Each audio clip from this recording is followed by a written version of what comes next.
Thank you for watching, liking, commenting, sharing, and subscribing right now. We're getting a sneak peek here. This is Guy Kawasaki's office. Here, I'll show you some more. That's all I can pivot it. This is your office, I'm assuming. It's not your bedroom or anything like that. No, it's my home office. All right. Well, you should be happy. I'm completely surrounded by Apple products at this point. Yeah? Yeah, in fact, including a new iPad. Did you get one at South by Southwest? Did you get an iPad too? Yeah, I helped the company out, so they gave me one as a gift. Oh! Yeah. You know what? I've helped the company out. Granted, not as much as you have. Yeah. But in case anybody was wondering, and I've got you pulled up. We got the live video feed. I don't know how many people are watching right now, but this guy is pretty much the industry's first evangelist, and he's written a book, pretty much explaining how you can be evangelist for your own business and beyond. I mean, that's pretty much puts a finer point on enchantment, does it not? That is absolutely right. Yes. You know, when I explain to people what it is that I do, I just say I'm a geek. I just geek out. I love this stuff. But, I would say that, as far as, enchantment, to use that word, is concerned, that seems to be sorely lacking. With as many new startups that are around these days, why is it that nothing really captures our attention as much anymore? Well, Chris, it may be that you're attention deficit. Okay, admittedly, that's probably part of the problem. Just FYI. That could be the case. Don't you think an iPad 2 is enchanting? Well, it is. But here's the thing: the product speaks for itself. Yeah. Apple wouldn't have had to do any amount of marketing to make me interested in the product because of its polish. And quite honestly, in the array of devices, hardware, software, I'll go well beyond it. Web services. There's very very little, I would say, items that really kind of stand out. Yeah. That really that excel at what it is that they do, and they do it well with the least amount of muss or fuss that I can get excited about. And especially in the realm of hardware, where it seems, and I tweeted this today saying, the great thing about the marketplace of Android devices is that you have thousands of iPad wannabes to choose from. Mm-hmm. I mean, there are Android evangelists. There's some amount of enchantment around Android, but it doesn't seem to capture what it is, that magic that Apple seems to have. Oh, I think it's because I think the way people have maybe been forced into marketing it, but it's usually about price, right? So, Apple has elegance nailed, it has apps nailed, it has these certain qualities nailed. So the poor marketer who's working for an Android company, a clone company, is what else they're going to pick on? So they're going to pick on price. And, price or discounting or cheapness is not the way to enchant somebody.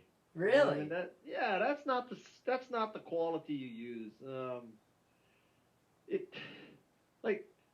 Think of all the enchanting companies. So Apple's enchanting, Zappos is enchanting, Virgin America is enchanting. Oh, I love Virgin America. Yeah. Seriously, that's the only airline. If I have a choice, that's the only choice.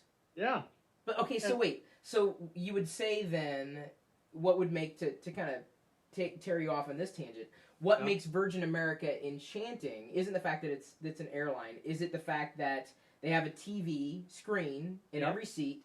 Wi-Fi is on the just about every flight. Power supply. Yeah, power. Yeah, you can charge all your devices, or as many as you can possibly accommodate. Good snacks. Yeah. And friendly service. Yeah. That's the magic? Well, I think there are three pillars of enchantment. One is likability, one is trustworthiness, and one is product. So I think Virgin excels in two things: the product, what you just described, the airplane, even the check-in, I don't know if in Seattle, but in San Francisco, when you self-check-in, they give you a little card that fits in your pocket, not this, huge boarding pass that everybody else uses. And in San Francisco, in particular, it's the international terminal, which is a nicer terminal. Oh, right. Yes. So that's the product side of Virgin. I think the likability side of Virgin, for me personally, happened because I was in Moscow speaking, and Richard Branson was speaking on the same agenda, and he asked me if I ever flew Virgin, and I said no because I'm a United Airlines global services guy. And in real time, he got on his knees and he started polishing my, shoes with his jacket. And so, yeah, can you imagine Steve Jobs getting on his knees to polish your your shoes so that you'll use an iPad? Unlikely. A boy can dream, but right. I don't think that's going to happen, quite honestly. I don't even see Phil Schiller doing that. So, yeah, so that's the key to Virgin. And well, but how can a small business owner, and honestly, I've got quite a few people in my community. A lot of people who are thinking about starting their own website, getting things going with their own videos, blog posts, etc. How can you create that, the enchantment around something that seems to be, run of the mill? I mean, a blog is a blog is a blog. Come on, Chris. A blog that's like saying a video stream is a video stream is a video stream. I mean, I agree. I mean, of all people, conference is a conference is a conference. Why do people go to Gnomedex? They could go to anything else. So then what can someone who doesn't necessarily have the ability to create that magic around their product, what can they do to make something enchanting? Yeah, but Chris, everybody has that ability to make magic. No, you think so? Absolutely. Absolutely. There are a lot of people out there who don't have personalities, though. A lot. Well, but then they should hire the people who work for them who have personality. I mean, Steve Jobs, Bill Gates had Steve Ballmer, right? So there was like the visionary and the hitman. I mean, you need to hire people who complement you, not overlap with you. So, not everybody's as enchanting as you, Chris, who can do everything. So, I wish I could do everything. I wish. Oh, I wish. So, coming back kind of full circle to the beginning of at least this conversation, the iPad itself is enchanting. You don't necessarily need to throw marketing behind it. How many products, businesses, services, people who are trying to make a living, trying to evangelize their products, are they tilting at windmills and trying to put a sheen on something that really can't be polished? I mean, I don't think it'll work. I mean, enchantment involves a delightful relationship that's mutually beneficial that lasts a long time. So you can't exactly put lipstick on a pig and expect it to be enchanting. But they try. Well, they try, and listen. Trying is better than not doing anything. Don't get me wrong, right? At least when you try, at least you have recognized that there is a better way. And I don't know if you're old enough, but I think Tom Peters changed American business by using one word: excellence. So everybody was going along, worrying about profitability and sufficiency, and then Tom Peters comes along and says, no, you've got to be excellent. So, knock on wood, I'd like to do the same thing. Everybody's walking around saying engagement. I want to push people way past engagement to enchantment. But how many, let's assume the marketplace is full of all these products and services. How many of them can really be enchanting? I mean, is that even a possibility? What's the delta? Are we going to 25%? Is that going to be the maximum amount of enchantment we can take? I would say it's probably even less. But going back to the Tom Peters example, what if you had said the same thing? What percentage of companies could really be excellent? And probably Tom Peters, I don't know what he would have said. He might have said 100%, but obviously not every company has become excellent. I'm sorry. If nobody tries to be excellent or enchanting, then clearly nobody will. But so many companies they believe they're excellent. I mean, in the products and services that I see, everyone promotes themselves as we're excellent, but they're not. So what's that missing piece in excellence? Ultimately your customers position you, right? And so, I mean, you could say you're excellent. Like a very good example is AT&T. So AT&T says more bars in more places, and I don't know if they're talking about drinking alcohol bars more bars on a phone, but man, I don't see a whole lot of bars in more places. So, who among us sees an AT&T ad that says more bars in more places, whether it's a billboard or magazine or web, and says, "Oh yeah, AT&T, I'm with you, baby, because my phone never drops. I get terrific 3G service." What, are you kidding me? One of the bases of enchantment is you being trustworthy. And who's going to trust a company that claims they have more bars in more places? When they don't. When they don't. So there's a disconnect then, or a potential disconnect in what PR or marketing would position a product or service as, and the way it actually works. Yes. So people need to grasp reality. And so step 1 is grasping reality, and step 2 is changing reality, and step 3 is marketing to change reality. I think people go from step 1, which is understanding reality, to step 2, marketing something that's not real. They kind of skip the second step of fixing reality. Yeah, I see. So, I think that's probably where a lot of my disillusionment comes in, because I'll see something and want to, throw my opinion out there about a product or service when it seems I'm the only one saying, wait a second, the emperor has no clothes. This really isn't as good as some people seem to say it is. Yes. And I tend to take, my lumps. I had this problem actually when I came out very much against the idea that Windows Vista was that much better than Windows XP. I caught a lot of flack in the community for basically saying that Vista just was not. It was beta. I mean, at best, it was beta. And I kind of, I didn't lose credibility because at the end of the day, I was right. And the industry, pretty much said that I was right. Yeah. And Windows 7 came out. It was, substantially better than Vista. It had a chance to, bake. But, when someone comes out and isn't as enchanted by a product or service, when we're told that we should be enchanted, there's another type of disconnect. Oh, that's the worst. Because you feel like, well, wait a second, why am I the only one who really sees this for what it really is? And you know what? As a person I work for at Apple once told me, you should always underpromise and overdeliver. And wouldn't Microsoft be in a better place if it said that this is a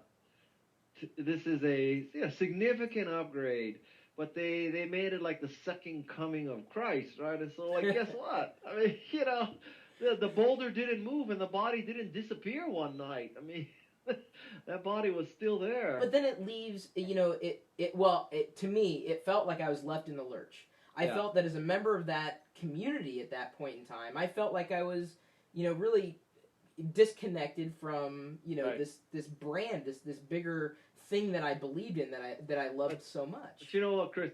I think I need to clarify something. Being enchanting doesn't mean that everybody likes you. It means that some people really like you. So there will be a population who really likes you because you called a spade a spade. That has, if you try to live your life to make everybody happy, you'll end up with A, a mediocre life, and B, nobody liking you. So I think people who are enchanting don't necessarily make everybody happy. And they could very well piss a lot of people off. I mean, Apple pisses off a lot of people. Oh, yeah.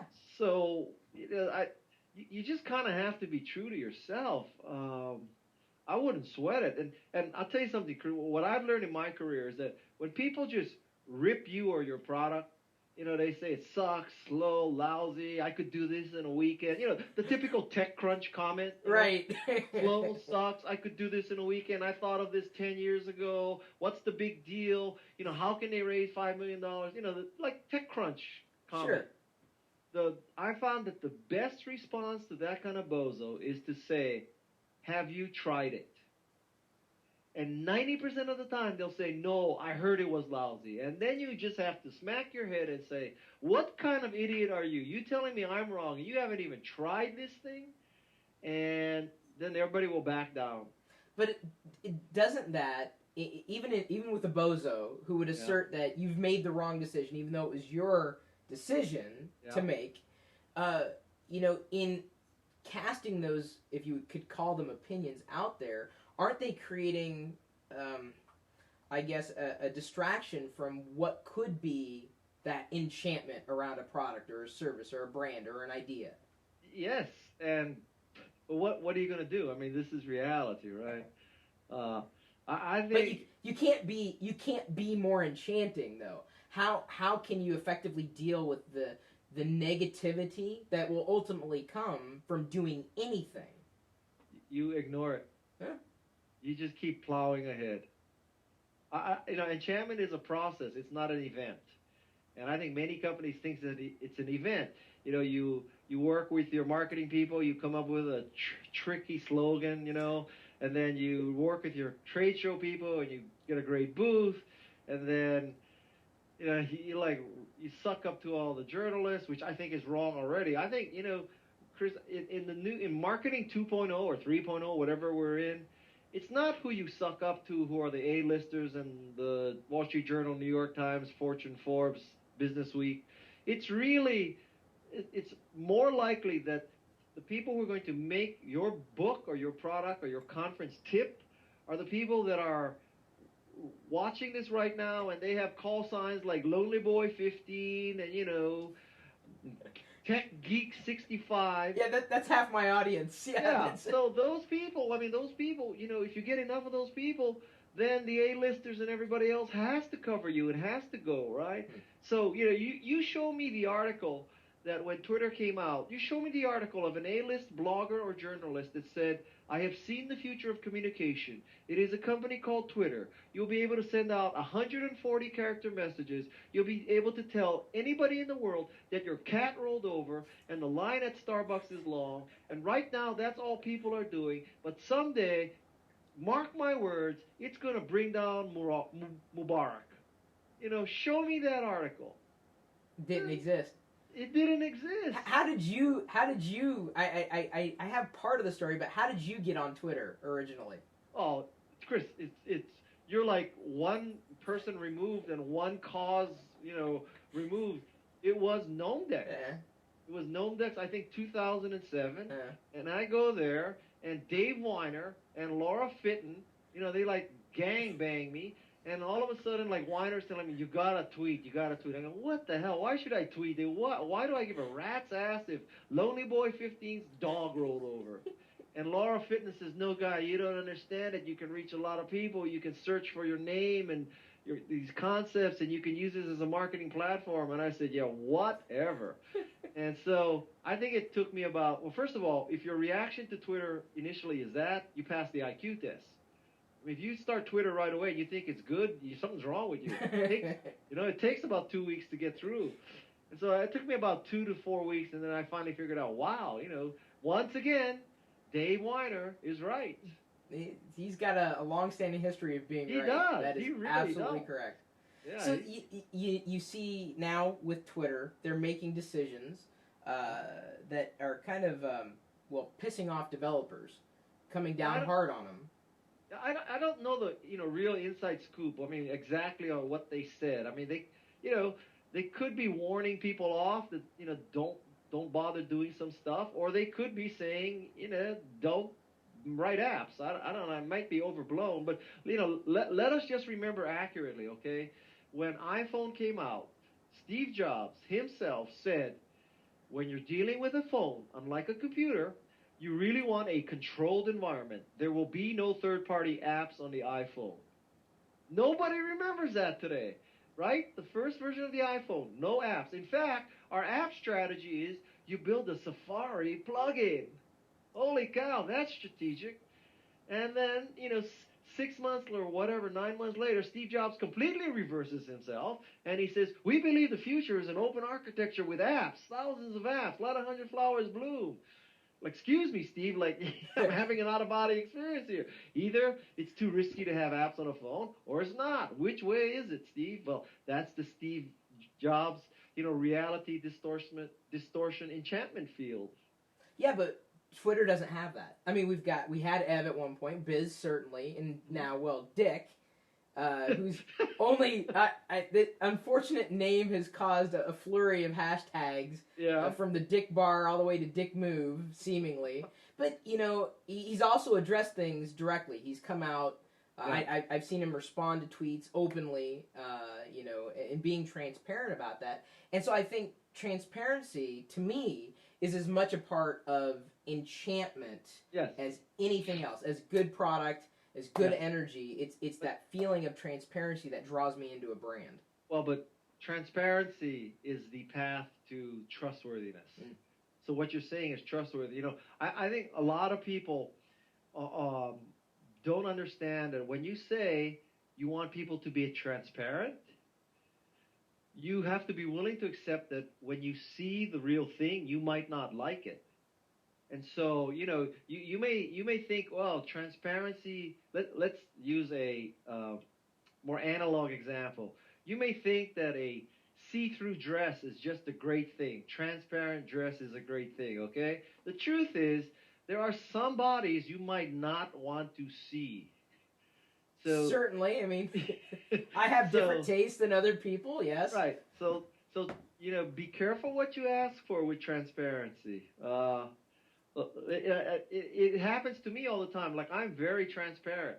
And when people say, you know, Guy, you tweet too much, you know, you like repeat your tweets, I'm very transparent. I tell them, I'm a fire hose, and if you don't like it, unfollow me. Right.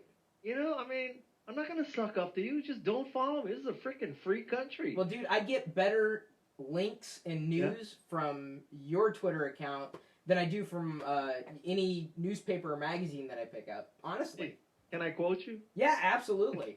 You can directly. Well, because it's stuff that's relevant to me, or it's interesting. It's a it's a story that catches my attention. I'm like, yeah, I gotta look at this. I gotta see this. What's going on? Well, Chris, let's face it. You're sick, so like. Well, okay, yes, I know. Going back to the beginning, I do likely have some form of ADD, which makes it perfect, you know, for doing the kind of stuff that I do. Yeah, Chris, my whole goal is to own the sick geek market. Really? Yeah. Is that a good vertical to have? Yeah, it's got at least one person in it. Yeah. What did they say? Is it 1,000 true fans? Is that the number that everyone's striving for? No, I'm striving for 1 million true fans. Only the people who don't have a lot of fans say that. Oh, okay. But well, Chris, I have an idea for Twitter. All right. Okay, I think there should be a voluntary reset day. Okay? So let's call it April 1st, 2011. Okay. You send a direct message to whoever, and you say, I volunteer.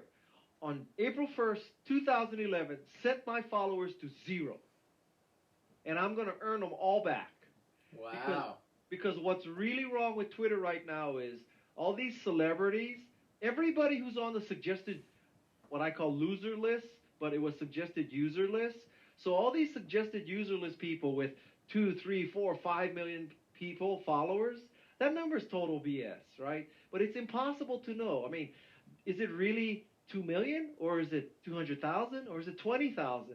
So let's have a national, clean out the backlog, unfollow day. Just reset everybody. Now it's voluntary. If you're Ashton Kutcher and you don't want to do it, God bless you, right? I mean, okay.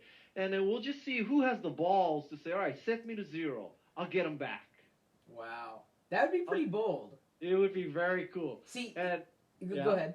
No, you go ahead. No, well, when I look at the amount of followers of somebody, that's not as important to me as how many lists they've been added to. Yeah. So the more lists they've been added to, that means that there is not just a direct relationship, right, but they've been categorized by their evangelist, by their community. And manually. Yes, manually. So there's, there's an effort that's made to create relevance in those relationships. I better see how many lists I'm on. Yeah, I would check that.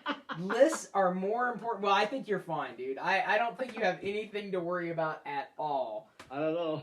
I may have something to worry about, but I don't think you have anything to worry about in that category. So in your travels, now that you've certainly, this book's been out just for a few weeks now, hasn't it? No, 1 week.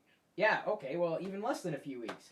I'd assume that, with the list of names on the back, I actually know at least 2 of these people.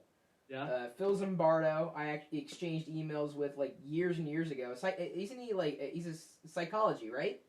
He's emeritus professor at Stanford in psychology. He was my professor in college. Really? Yeah. I watched his videos in psych class in college. The prison experiment. Yeah.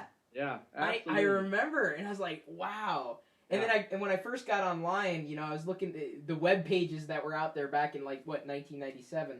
I remember running across one of his, and I was like, dude, this is awesome. You made a really good site, and we exchanged emails. And then of course Scoble at the bottom. He's easy. It's easy to get to know him. Yeah. But these are people that certainly would A, understand the psychology of enchantment, and B, going from Phil to Scoble, who I wouldn't say he's an enchanter necessarily. He's probably got ADD worse than I do at this point.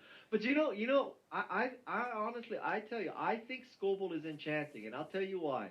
Because Scoble, he is what he is, and he is really pure. I really think he's pure. He's not conflicted. I could mention some other, social media gurus who I think are just freaking totally conflicted. They have their own freaking agenda. They're like, they're just like, I don't think Scoble has one evil cell in his body. I really don't. So he's a big kid. He's like the social media version of Woz. Ah. Yeah. Interesting. Yeah. And having met both Woz and Steve Jobs, Woz definitely has heart. I'm not saying Steve Jobs doesn't, but he seems to exude that the geeky spirit. And like the childish, or not childish, but childlike innocence. Right. Yes. Yeah. Is that as much a part of enchantment that just not transparency, but just a genuine nature of someone if they're presenting, their own thoughts, their own product, their own service. That's got to be a big part of it. Yeah, and I've seen Scoble turn down many a deal because he's conflicted, and he cannot accept things because he's the blogger for Rackspace, and these kind of things. That guy is a straight up guy. I respect him. Well, would you consider him then? I mean, yes, he certainly is an influencer. Yeah. What would you consider him? As much an evangelist as an influencer. I mean, he seems to be like an accidental evangelist. He does it without realizing it. Which is the best kind. You think? Yeah. Yeah. Why is that the best kind though? Because with an accidental evangelist, unlike an affiliate commissioned employee evangelist, you know that they're not doing it for the money. There's no question. So, when I was an evangelist for Apple, I probably had I did as much as a paid evangelist could do, right? But post-Apple, when I'm no longer an Apple evangelist, and I still evangelize Apple, I mean, then I must truly believe, right? Because let me tell you something, when I want to buy an iPad 2, I stand in line and I pay full retail. It's not like Steve has my home address and he says, send Guy everything we make. Wow. I hate to tell you. Lots of people think that's how it works in me, man. They would be freaking surprised. Just come see me at the Stanford Shopping Center Apple store the day anything's coming out. I'll be right next to you, baby. Well, actually, I am in the VIP line because I suck up to those guys. But, it's not coming directly to my house from Cupertino. Did you think that, back then, obviously, evangelizing Apple, did you ever think they would be in a position that they are today? Considering that MP3 players, for all intents and purposes, that wasn't even a product. It wasn't a category. Well, I'll tell you something. To tell you the truth, in 1983 and 1984, we were so full of ourselves that we thought that the world would be 98% Macintosh and, 2%, I don't know, Vaxes or something. But when we introduced Macintosh, we literally thought we would take over the world. So from 1984 till about 2008, we've been depressed because we didn't take over the world. But I think just the day that Apple's net worth passed Microsoft, that was a great day. And, the day that I remember Michael Dell saying to Steve, "You ought to give back all the cash to Apple shareholders and close it up." And yeah, I just now I will tell you though that if you plotted Apple's rise to great success and where I departed, it's practically one on exact match. Wow. When I left Apple, it took off. Oh, so I hope that's correlation, not causation. I don't know if I'd be bragging about that necessarily. Yeah, but how many people are watching this right now? Oh, just a couple. Really, only 2 or 3. Not too many people. Okay, so you know, how bad could it be? Well, it's certainly interesting to see the array of products and services, that are trying to compete with Apple with such a strong brand, such a strong presence, but they're trying to emulate the company and almost in an artificial fashion. Yeah. Like if we create things that look like it, if we create a knockoff, we'll be just cheaper. as good. And make it cheaper. Yeah, but but see, listen, I wouldn't. You may find this difficult to believe, but I don't consider myself a rip-roaring Apple fanboy. I'll call a spade with Apple. But what amazes me is that, Apple practically tells you what to do, right? So let's pretend that you're Nokia or Motorola or Samsung or anybody, and you see the iPhone, version 1 of the iPhone, okay? How hard would it be to figure, wow, we could make something that's bigger so you could read a book and copy this kind of, motion UI and all that, and let's just, let's paint Apple into the iPhone category and let's go after the tablet business. Let's really go after, because this is the way. We've seen the light. Nobody did that. I mean, how hard would it have been to do that? I don't understand that. Well, I had no idea how many options out there. I mean, certainly seeing the gadgets and gizmos on a regular basis, but how many out there were not as good as they could have been until I saw something that was better. Yeah. Sometimes you almost have to wait for something to raise the bar so far to recognize that we were kind of in the dark ages for a while. Well, that's why the word enchantment works, because I'm going to take people out of their dark ages of personal relationships. How's that? How's that for a segue? That absolutely works. So, do you think then that a large part of business relationships are stabilized by personal relationships and that the enchantment, in connecting with other people? I think it's 95% personal relationships. Really? Oh, yeah. Why? This is human nature. I mean, obviously not everybody knows Tony Hsieh and Richard Branson, but I think that the DNA is set by the founder, and that DNA, permeates through the rest of the organization. So let me put it this way. I don't think that enchanting people hire unenchanting people. And I don't think unenchanting people hire enchanting people. So you kind of set the DNA, and it's hard to go against that DNA. But you see it happen on a regular basis. How can that be turned around? How could you take an unenchanting company and make it enchanting? Step 1, buy the book. Easy. Done. Amazon, assumedly? Yeah. It's got to be there. Is it a bestseller yet? It's been a week. Come on. I don't... It's only been 7 days. I don't know how they calculate bestsellers. I have to tell you, Chris, I learned a whole lot about bestsellers. The system is so easily gameable. Mm-hmm. All you need to do is, there's these companies, and what these companies do is they have like 30 people around the U.S. So if you buy 1,000 books from one bookstore, Amazon, the bestseller list, they look at that and they say, we throw that transaction out. That's an author who's speaking at an event, and he made the company buy 1,000 books to get him to speak. So they throw out the big transactions. So if you really want a bestseller, you need a lot of little transactions all over the United States. So there are these companies that have these 30 people, and they are all over the United States, and they say, all right, go buy 1,000 books. So 30 people on average buy 30 books each. They buy them from different stores. They buy them from Amazon using various accounts. And then they roll it up into a bestseller. And that's not true for novels, but it's true for business books. And I was approached to use this system for this book, and I declined because you know, call me naive, but I think a bestseller should represent a bestseller, not who could swap the most books for a speech. And so, you know, when people are buying business books based on what's a bestseller, they're depending on the wisdom of the crowd, and I would like the wisdom of the crowd to, you know, play a significant role, not who can game the system. Well, I've met a lot of people in the crowd, and I wouldn't say they're all that wise, but Well, hopefully, you know, hopefully they're not wise crooked. enough. But they're not crooked. You know, but it's interesting. No, I would agree there. It's interesting though, and I think it's the juxtaposition between the idea of Enchantment being about personal relationships, but yet this is categorized as a business book. And to me, they seem to be two completely different categories. I disagree. I mean, think of all your quote unquote personal relationships with companies. They are with people in those companies, right? Right.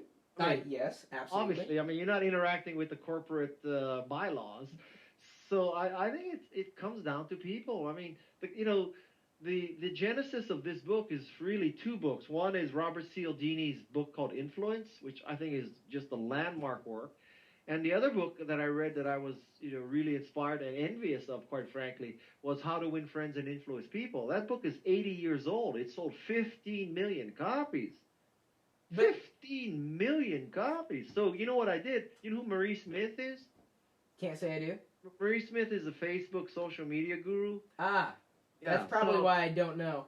Yeah. So I told her that if I sold 7.5 million copies of Enchantment, I would buy her a Porsche. That's the really. That's on yeah. You better hope that doesn't happen then. No. 7.5 million copies of Enchantment. You know how much money the royalties will be? Believe me, I can afford it. Well, I guess so. Yeah, Chris, don't worry. My mama didn't raise no fool. Don't you worry about me. So you've done the math already. I've done the math 16 times. I'm trying to figure out, you know, maybe I should offer you the same deal. Oh, wow. God, yeah. Oh, yeah, sure. Why not? I would not turn that down. Although I'll buy you an iPad like 25. All right, if they're still around by then, that's for sure. Now, are you still though, even though you're not associated with Apple, you primarily just an Apple guy? You carry any other gadgets beyond Apple?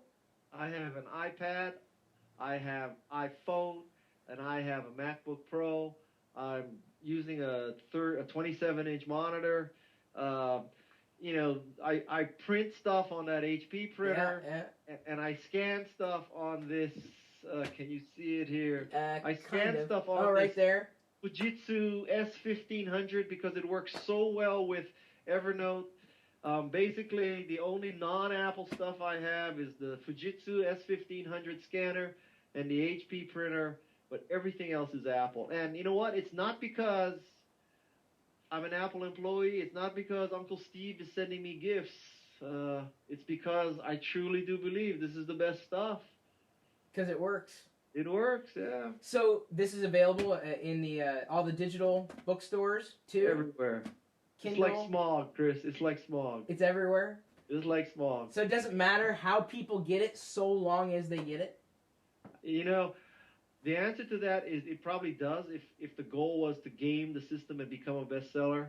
But you know what? I mean, I'll tell you a funny story. So when I explained this system to my wife, I said, listen, you know, I can pay this company $10,000. They can do this. I'll swap books for speeches and all this, and we can make it work. And I can virtually guarantee I'll be a bestseller.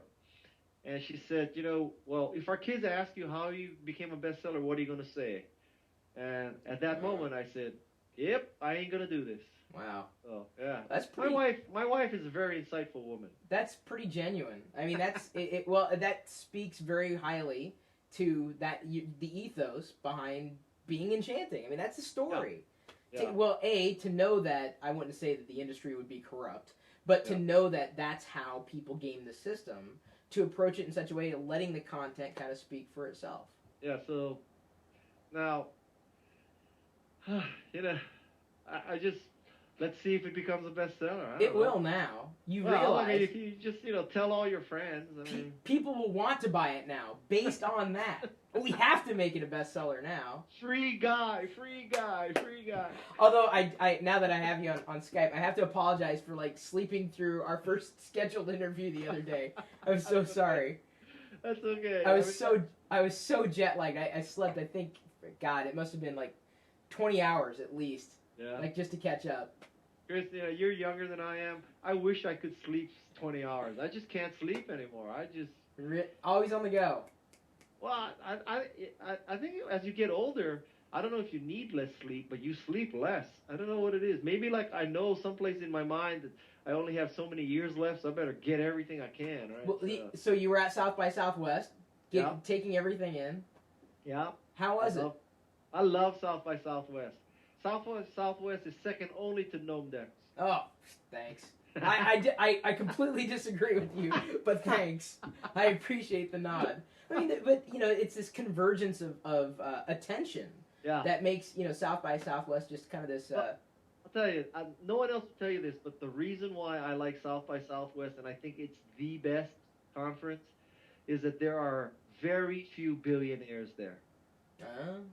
Whereas when you go to some of these things like D with Walt Mossberg and Kara Swisher, and you go to TechCrunch and all that, all the shuckers and jivers, all the billionaires, all the 100 millionaires, all the people with entourages and Oriental art history PR handlers are there, and I just want to puke. Whereas at South by Southwest, it's people who just, they're into it, right? And they're raw. Have you ever been to a Macworld Expo? Yes. Okay, so when Macworld Expo was at its heyday, that's what South by Southwest is like, except not for Mac, but for tech. That's what it's like. I love South by Southwest. So did you have a pretty good pickup on books there? Yeah, I gave a keynote speech to about 2,500 of my closest friends. The bookstore sold out. I think that I sold more books than anybody else at South by Southwest. Wow. I think. And this is not your first. No, it's my 10th. You'd think I'd get it right by now. Damn. Yeah. So books must be doing quite well for you to do 10. Well, yeah. I mean, really. How many Porsches? I don't have any Porsches. Oh, okay, so we really have to move this book. Yeah, we really not for Porsches, but I'm gonna tell you, I gotta get going because I'm a father. Too. Yeah. And I'm gonna tell you one last story because we've been on this Porsche thing for a while. This is the greatest story ever told about Guy Kawasaki. All right. Is there gonna be a archive of this? Oh yeah, of course. Okay. So this is about 10 years ago, and at that time this was like everybody's gonna be filthy rich. So I had a 911. Okay. So I pull up to this stoplight in Menlo Park, California, and I look over to my left, and I see this car full of 4 teenage, blonde girls, like all Reese Witherspoon young versions. Okay. So they're smiling and they're giggling at me, and I'm sitting there thinking, Guy, you have arrived. They know you from your Apple work. They know you as a venture capitalist. Even teenage girls know who you are, right? So one girl says, roll down the window. So I press the button because the Porsche has push buttons, right? So the window goes down, and she leans out, and she says, are you Jackie Chan? Wait. So now, ever since that day, Chris, I have a new goal in life. My bucket list of goals. My goal is that one day, Jackie Chan is driving his Rolls Royce in Hong Kong, and some teenage girl says, Jackie, roll down your window, and says to him, are you Guy Kawasaki? That's my new goal in life. So forget the Porsche, forget all this stuff. Buy the book so that teenage girls think that Jackie Chan is Guy Kawasaki. Wait a second. You know what? Now that you bring it up, I don't think we've ever seen Guy Kawasaki and Jackie Chan in the same room. It's true. Together. And Chris, I do my own tweets. All right, dude. I know you gotta go, dude. All right, take care. Thanks again, Guy. I appreciate it. All right, take care. Bye. Thank you. Bye.